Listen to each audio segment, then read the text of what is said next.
नमस्कार छात्रों, student safari में आप सभी का स्वागत है। आज के वीडियो में हम हमारा अगला पाठ यानी कि स्वास्थ्य संपदा देखने वाले हैं। स्वास्थ्य संपदा इस पाठ में एक पत्र दिया हुआ है। उस पत्र में यही दिया है कि नियमित रूप से व्यायाम करना चाहिए और संतुलित आहार लेना चाहिए। ये दो चीजें ही हमारे स्वस्थ जीवन की पूंजी है। तो चलिए इस पाठ में क्या है वो हम देखते हैं। स्वास्थ्य संपदा महात्मा गांधी। जन्म 2 अक्टूबर 1869, पोरबंदर, गुजरात। मृत्यु 30 जनवरी 1948। महात्मा गांधी का जन्म 2 अक्टूबर को पोरबंदर, गुजरात में हुआ और उनकी मृत्यु 30 जनवरी 1948 में हुई। परिचय। आप राष्ट्रपिता की उपाधि से जानते हैं। प्रस्तुत पत्र में यह बताया गया है कि खुली हवा में नियमित रूप से व्यायाम तथा समय पर किया गया संतुलित भोजन ही स्वस्थ जीवन की पूंजी है। स्वास्थ्य संपदा ये जो पाठ है, इस पाठ में एक पत्र दिया हुआ है। इस पत्र में नियमित रूप से व्यायाम करना तथा संतुलित भोजन जो है वही हमारे स्वस्थ जीवन की पूंजी है, यह बताया है। येरबड़ा मंदिर, 8/11/32। चिरंजीव जमनालाल। तुम्हारा पत्र अभी मेरे हाथ लगा, सुना और जवाब लिख रहा हूँ। तुम चाहते हो वो सब आशीर्वाद टोकरियों में भर तुम्हारे जन्मदिवस पर तुम्हें मिले। तुम्हारे स्वास्थ्य के संबंध में सब कुछ जानने के बाद भी जो विचार मैंने बताए हैं उन पर मैं स्वयं दृढ़ हूँ। तुमको अपने खर्च से भोजन प्राप्त करने की छुट्टी मिल सके तो उसे प्राप्त करने में कोई दोष नहीं समझता। यहाँ पे क्या दिया है?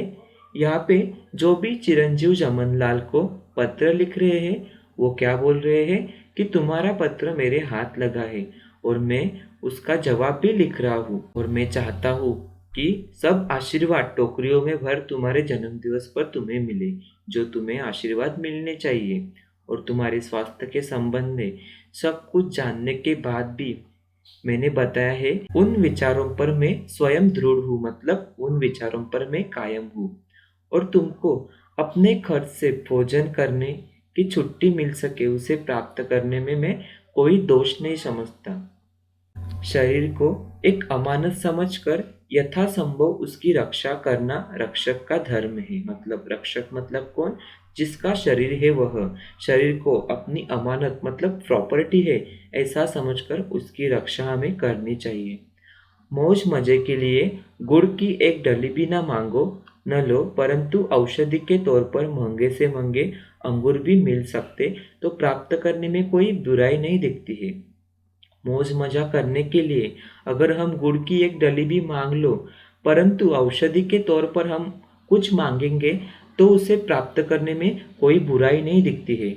इसलिए ऐसे भोजन को ग्रहण करने में उद्वेग की आवश्यकता। इस प्रकार का भोजन हमें करना चाहिए जिससे हमारे शरीर को किसी भी प्रकार का नुकसान नहीं होता और अलग प्रकार का मतलब ऐसे पदार्थ हमें सेवन नहीं करने चाहिए जिसे खाने के बाद हमारे शरीर की समस्या और बढ़ती है। ऐसे ही स्थिति में दूसरों को भी ऐसा खाना खिलाया जा सके तो खिलाना चाहिए। ऐसे स्थिति में मतलब जब हमारा स्वास्थ्य खराब हो या फिर हम अच्छा खाना खा रहे हो तो ऐसे स्थिति में जो खाना हम अच्छा खाते हैं दूसरों को भी वैसा ही खाना खिलाना चाहिए। मेरी दृष्टि में जितने गेहूं मिलते हैं उतने खाने की ज़रूरत नहीं। गुड़ को बिल्कुल छोड़ देना उचित मानता हूँ। तुम्हारे शरीर को गुड़ की ज़रा भी आवश्यकता नहीं है। यहाँ पे क्या लिखा है लेखक ने कि जितने गेहूं हमें मिलते हैं खाने के लिए उतने गेहूं की हमें ज़रूरत नहीं, तो हमें वो सारा नहीं खाना चाहिए। और जो गुड़ है वो गुड़ हमारे शरीर के लिए यानी कि हमारे स्वास्थ्य के लिए अच्छा नहीं है, तो उसे हमें खाना नहीं चाहिए। इसके बदले निर्दोष शुद्ध शहद लेना अधिक अच्छा है। गुड़ के बदले हम शहद का इस्तेमाल कर सकते हैं, परंतु जब तक मीठे फल मिल सकते हैं उसकी भी ज़रूरत नहीं। दूध की मात्रा बढ़ाना अच्छा है। लेखक क्या बोल रहे हैं यहाँ पे कि शहद लेना अच्छा है वो भी गुड़ से, लेकिन जब तक हमें मीठे फल मिल रहे हैं तब तक हमें शहद की भी ज़रूरत नहीं है। दूध की मात्रा हमारे लिए अच्छी है तो हमें दूध पीना चाहिए। जैतून के तेल की जगह मक्खन लेते हो यह ठीक ही है। मक्खन में जो विटामिन होते हैं वे जैतून के तेल में नहीं होते। आगे क्या बोल रहे हैं लेखक? हम जैतून का तेल जो है उसके जगह पर हम लोग मक्खन इस्तेमाल करते हैं तो वो भी हमारे सेहत के लिए अच्छा है, क्योंकि उसमें विटामिन्स होते हैं जो जैतून के तेल में हमें नहीं मिलते। साग में हरी सब्जी होनी चाहिए। आलू वगैरह लगभग रोटी का स्थान लेते हैं। इनमें स्टार्च होता है। तुमको स्टार्च की कम से कम ज़रूरत है और जितनी होगी वह सब गेहूं से पूरी हो जाएगी। यहाँ पे लेखक बोल रहे हैं कि हमारे खाने में सब्जी भी होनी चाहिए उसमें हरी सब्जी का होना ज़रूरी है। आलू वगैरह उसमें सब स्टार्च की मात्रा होती है और स्टार्च की हमारे शरीर को कम से कम ज़रूरत होती है और वो ज़रूरत गेहूं से पूरी हो जाती है। मक्खन, दूध काफ़ी है। इसके घटाने बढ़ाने का आधार वजन के ऊपर है। मक्खन दूध काफ़ी है, मतलब स्टार्च के लिए हमारे पास मक्खन और दूध का इस्तेमाल करते हैं वो हमारे शरीर के लिए काफ़ी है। हमारे वजन के हिसाब से हम वो कम ज़्यादा खा सकते हैं। वजन के स्थिर हो जाने तक, मतलब हमारा वजन जितना चाहिए उतना हो जाने तक मक्खन और दूध की मात्रा हमारे खाने में बढ़ानी ज़रूरी है। तरकारियों में लौकी तथा भिन्न भिन्न प्रकार की सब्जियाँ, फूल गोभी, पत्ता गोभी, बिना बीज की सेम, बैंगन, इन सभी गिनती अच्छी हरी सब्जियों में होती है। यहाँ पे क्या बोला है लेखक ने कि सब्जियाँ जो है भिन्न भिन्न प्रकार की, यानी कि फूल गोभी, पत्ता गोभी, ये जो भी दिए हैं वो सब हमारे खाने में ज़रूरी है। गेहूं का आटा चोकर मिला हुआ होना चाहिए। यदि गेहूं बिल्कुल साफ करके पीसा गया हो तो उसका कोई भी अंश नहीं फेंकना चाहिए। गेहूं का आटा चोकर मिला हुआ होना चाहिए, मतलब गेहूं का आटा भी अच्छा होना चाहिए।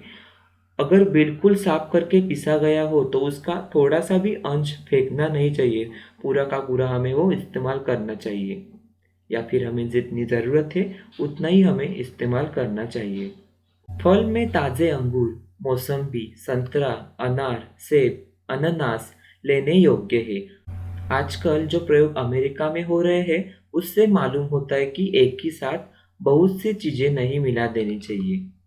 फल में क्या बोला है यहाँ पे? ताजे अंगूर, मौसम्बी, संतरा इत्यादि फल है, ये सब हमारे स्वास्थ्य के लिए अच्छे हैं, उन सबको हमें खाना चाहिए। और अमेरिका में प्रयोग किया गया है उसमें क्या बताया है कि सारी की सारी चीजें एक साथ नहीं खानी चाहिए। वो सब चीजें एक साथ खाने से हमें हानिकारक होती है या फिर नुकसान पहुंचता है।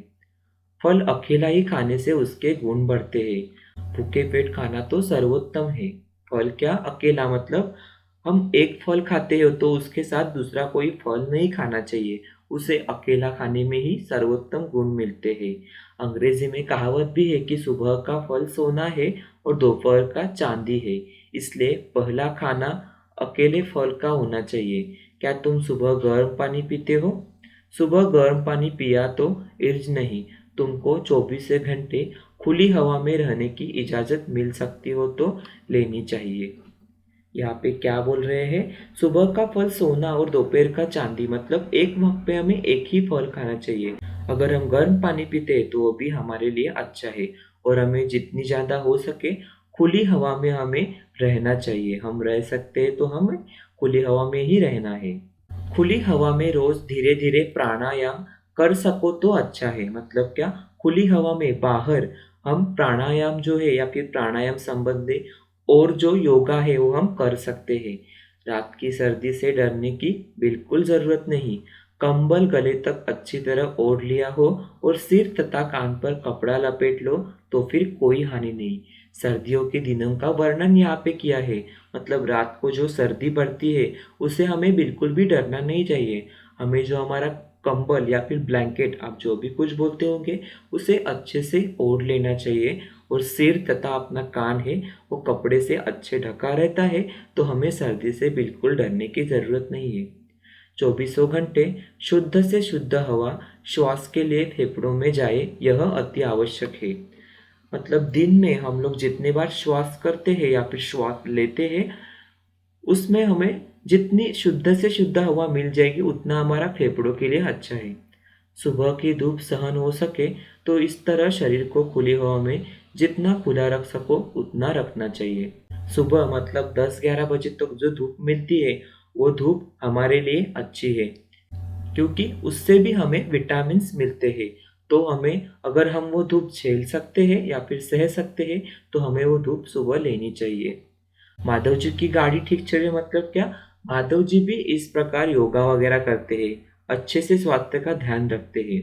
और वहाँ जो साथी रहते हो आपके पास, मतलब जिनको ये पत्र लिख रहे हैं, वहाँ साथी रहते हो वो उन्हें क्या बोल रहे हैं? उन्हें हम तीनों का आशीर्वाद है, मतलब हमें आशीर्वाद है ऐसा यहाँ पे बोल रहे हैं। बापू के आशीर्वाद। बापू यहाँ पे ऐसा पत्र लिखकर सब अच्छे से समझा के बोल रहे हैं।